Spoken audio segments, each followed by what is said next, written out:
নবীজি বলেছেন, যখন বান্দাকে কবরে শোয়ানো হবে, আযাবের ফেরেশতা যখন পায়ের দিক থেকে আসতে থাকবে, সূরা মুলক সেখানে দাঁড়িয়ে যাবে এবং বলবে, এদিক থেকে তোমাদের যাওয়ার কোনো জায়গা নাই।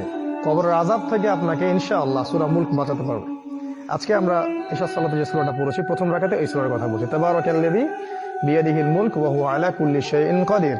অর্থ সহ পড়লেই বুঝতে পারবেন কেন এই সূরা আপনাকে কবরের আযাব থেকে বাঁচাবে ইনশাআল্লাহ। এরপরে পড়বেন সূরা ফালাক, নাস, ইখলাস। 3 বার করে পড়তে হয়। হাত দুটোকে একত্রিত করে নিয়ে ফু দিয়ে মাথা থেকে গায়ের যতদূর পর্যন্ত পারেন মাসাহ করবেন। এই কাজটা কেন করতে হয় জানেন? কারণ যখন আমরা ঘুমাই তখন শয়তান আমাদের ঘাড়ে 3টা গিট দেয়।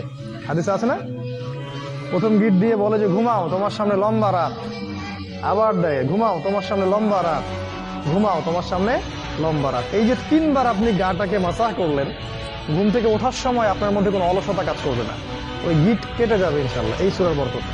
এই জন্য এটাও 3 বার, কারণ শয়তানের গিটও 3 বার।